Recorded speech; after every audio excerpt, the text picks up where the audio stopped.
Imaginez-vous, après plusieurs années de rêve, partir dans l'espace. Malheureusement, lorsque vous vous retrouvez en orbite, vous n'êtes pas au mieux. Comme la plupart des astronautes, vous souffrez de malaise, désorientation, vertige, nausées et même de vomissements. Tout ce que vous avez envie, c'est de rester tranquille et de ne pas bouger pendant quelques jours, car vous souffrez du syndrome d'adaptation à l'espace, ou mal de l'espace. Les neurologues et physiologistes ne savent pas encore exactement pourquoi ce syndrome apparaît, mais il semblerait provenir d'une incohérence entre les informations du système visuel et celles provenant de l'oreille interne qui envoie des signaux au cerveau concernant l'orientation de la tête.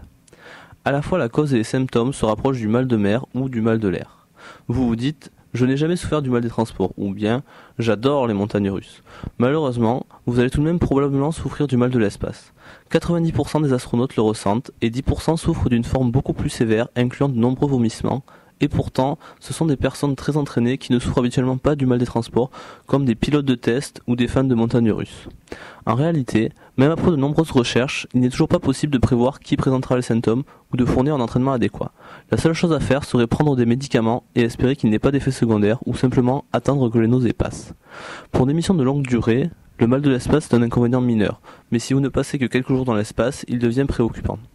Les astronautes ont remarqué que bouger lentement et ne pas faire de grands mouvements de tête pouvait aider. De la même façon, il peut être très utile d'avoir une direction de référence constante, comme considérer un des côtés du vaisseau, par exemple le plus proche de la Terre, comme vers le bas. Tout le monde tente alors de rester vertical par rapport à cette référence, au moins pour les premiers jours. Le professeur Giovanni Beltrame et son équipe au laboratoire MIST travaillent actuellement sur une ingénieuse solution qui, selon eux, aiderait le cerveau humain à s'adapter plus rapidement aux vols spatiaux.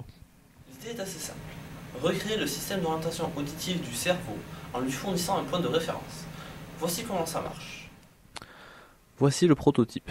Si j'appuie sur ce bouton, il enregistre l'orientation et la conserve en tant que référence.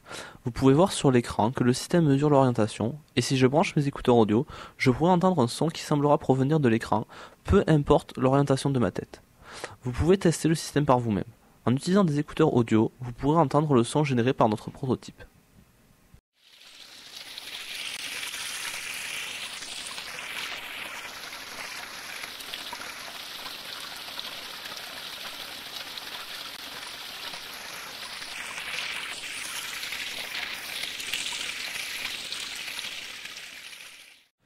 Nous aimerions tester notre système, à la fois sur Terre, mais également dans un environnement semblable à l'espace, à l'aide d'un vol en zéro gravité.